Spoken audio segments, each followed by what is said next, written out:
नमस्कार, news watch India देख रहे हैं आप। मैं हूं आपके साथ सुरभि राजपूत। आज कुछ तस्वीरों से शुरू करते हैं, क्योंकि जो तस्वीरें हम आपको दिखा रहे हैं वो देखने में भले ही एक साधारण सा शिष्टाचार भेंट लगे, लेकिन राजनीति की बारीकियों को समझने वाले जानते हैं कि तस्वीरें अक्सर शब्दों से ज्यादा बोलती है।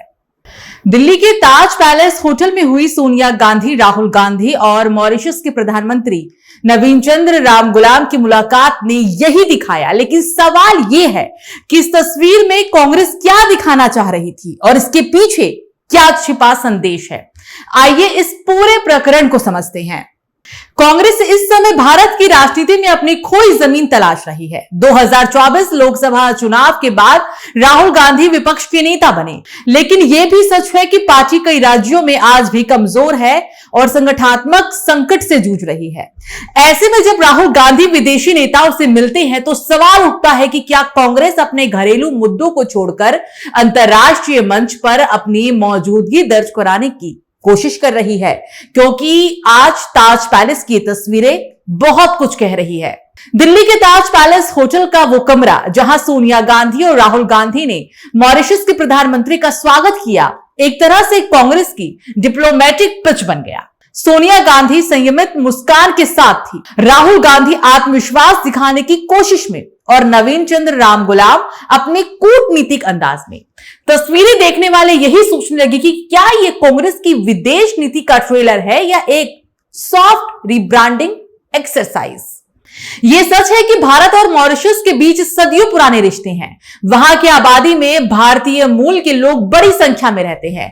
आर्थिक सहयोग, शिक्षा और समुद्री सुरक्षा के मुद्दों पर भारत मॉरिशस साझेदारी लंबे समय से मजबूत रही है। लेकिन सवाल यह है कि क्या इन रिश्तों को आगे बढ़ाने का जिम्मा अब कांग्रेस अपने कंधों पर लेना चाहती है, जबकि विदेश नीति तो मौजूदा सरकार का विषय है। तस्वीरें बोलती है और इस बार तस्वीरें यही कह रही थी कि कांग्रेस घरेलू राजनीति में भले ही पिछड़ रही हो, लेकिन अंतर्राष्ट्रीय मंच पर खुद को सीरियस प्लेयर दिखाना चाहती है। राहुल गांधी की सहज मुस्कान और सोनिया गांधी की उपस्थिति ने कांग्रेस को ऐसा रंग देने की कोशिश की कि जैसे पार्टी अब भी भारत की विदेश नीति के लिए प्रासंगिक है। राहुल गांधी लगातार सरकार पर सवाल उठाते रहे हैं, चाहे चीन की घुसपैठ हो, पाकिस्तान नीति हो या फिर पड़ोसी देशों से संबंध। लेकिन जब बात आती है ठोस राजनीतिक पहल की तो तस्वीरें और मुलाकातें ही ज्यादा सामने आती है।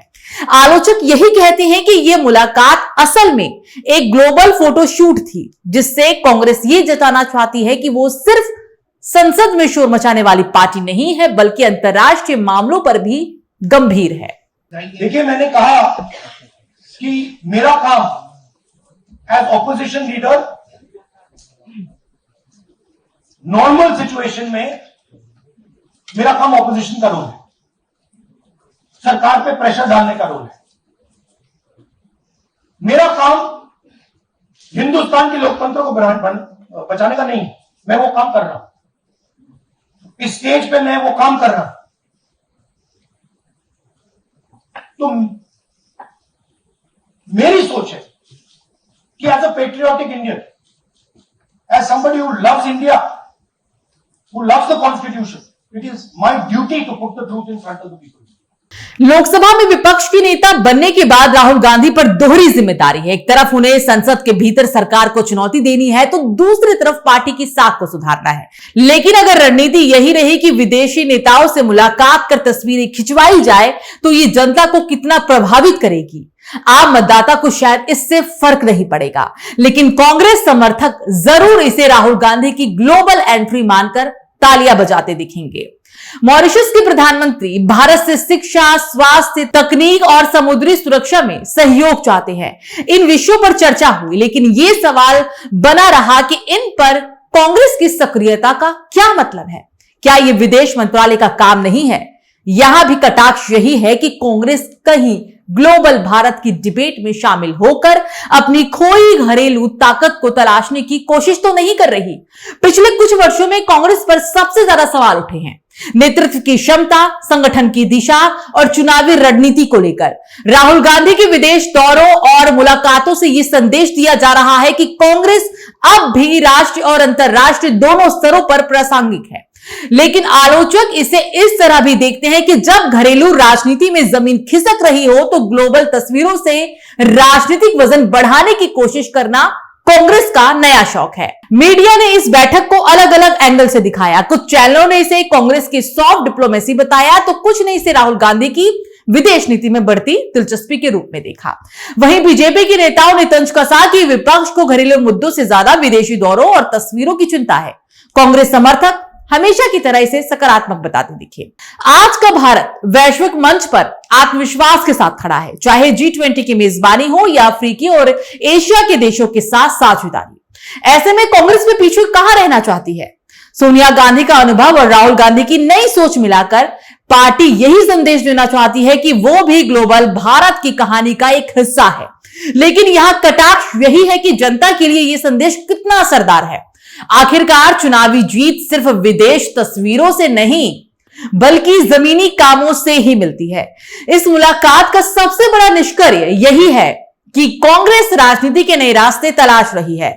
वो ये दिखाना चाहती है कि उसकी सोच घरेलू सीमाओं से आगे बढ़कर अंतरराष्ट्रीय मंच तक फैली है। लेकिन असल चुनौती यही है कि क्या ये रणनीति कांग्रेस को वोट दिला पाएगी? तस्वीरें कभी कभी शब्दों से कहीं ज्यादा कह देती है। सोनिया गांधी, राहुल गांधी और नवीन चंद्र रामगुलाम की तस्वीर भी यही बता रही थी कि कांग्रेस अब भी संवाद के रास्ते खोलना चाहती है। लेकिन ग्लोबल भारत की सियासत में तस्वीरों से ज्यादा मायने जमीनी काम रखते हैं। कांग्रेस अगर यही समझ ले तो शायद उसकी तस्वीर भी आने वाले चुनावों में कुछ बेहतर हो। कुल मिलाकर यह मुलाकात कांग्रेस की रणनीति का हिस्सा जरूर थी, लेकिन इसे देखकर लोग यही सोच रहे हैं कि क्या कांग्रेस अपनी सियासी ऊर्जा भारत की धरती से ज्यादा ग्लोबल फोटोशूट में खर्च करने वाली है? और क्या ये तस्वीर के पीछे की असली कहानी हो सकती है? आप क्या सोचते हैं इस खबर को लेकर हमें कमेंट कर जरूर बताइएगा।